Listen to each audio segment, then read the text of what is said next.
Coming up on The Chase, the spring sports season is nearly upon us. Let's get ready for some baseball and softball action.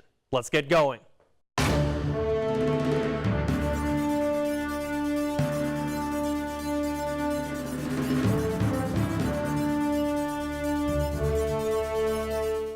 Hello, I'm Auston Matricardi. It's been a busy week in IU athletics. Let's cut to the chase and look at this week's headlines. The Indiana women's basketball team fell to Minnesota 65-61 on Wednesday. Jalen Penn was the team's leading scorer with 18 points, but the story of the night was Allie Patberg. The junior guard went down with a shoulder injury early in the second half and did not return. After the game, head coach Terry Moore elaborated on the injury to her on-court leader. The shoulder's back where it needs to be, where it should be. It was hard to tell when she went down, because she kind of grabbed her forearm. But then once I got up there, you could clearly tell that, her shoulder was out of socket. So, and the only thing Allie asked Robert was, can I still play? So, that's just the kind of competitor she is. Softball season is here at last. The Hoosiers are in search of a strong start this year as they head down to Boca Raton for the FAU First Pitch Classic.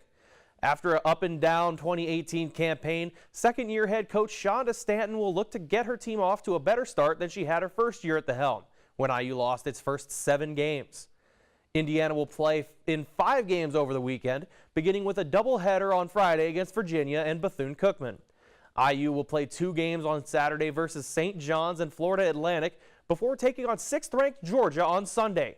The Hoosiers added 7 freshmen to go along with 7 returning starters from an IU team that finished with a 26-30 record last season. Softball isn't the only team preparing for a new season. The IU baseball squad is gearing up for a 2019 campaign as well. Despite a new coaching staff, the Hoosiers returned many of the key pieces from last year's 40-win season, including stars like Matt Gorski and Ryan Feynman. Paulie Milto will more than likely be the leader of the pitching staff this season, as he'll be IU's most experienced starter. But there's no reason to worry about whether or not the senior will be able to fill that role. His leadership's always been there. He's always been one of the most vocal leaders since his freshman year. So I don't think there's a huge change from that. It sucks losing a Stever. You've gained a Tanner Gordon, which is awesome. But from the leadership aspect, Paulie's always been one of our main leaders. On Thursday night, the IU men's basketball team looked to keep their momentum from a big upset over Michigan State when they hosted the Iowa Hawkeyes. Our Jared Rigdon has the recap.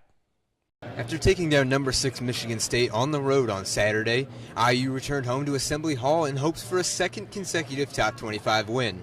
Instead, the Hoosiers were met by a strong Iowa ball club, falling to the Hawkeyes 77-72 Thursday night.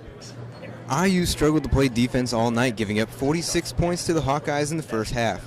Joe Weiskamp buried 4 threes in the first 20 minutes, putting Iowa up 46-36 at the break.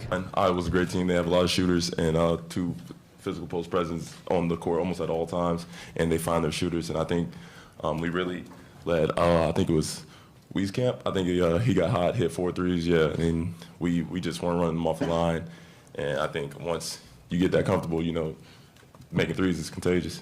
IU was able to hold the Hawkeyes to just 10 field goals in the second half, but it wasn't enough. Timely shots by Jordan Bohannon and Tyler Cook would make sure IU never got closer than 3 in the second half to close out a huge road victory over IU.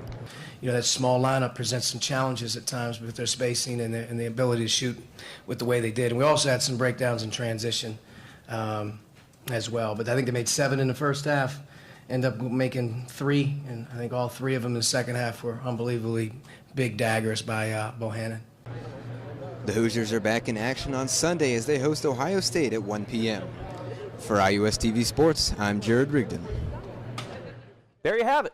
Another week of the latest news in IU athletics down. If you want to keep chasing news on the Hoosiers, make sure to follow us on Twitter at IUS TV Sports and like the IUS TV Sports Facebook page. Until next time, I'm Auston Matricardi.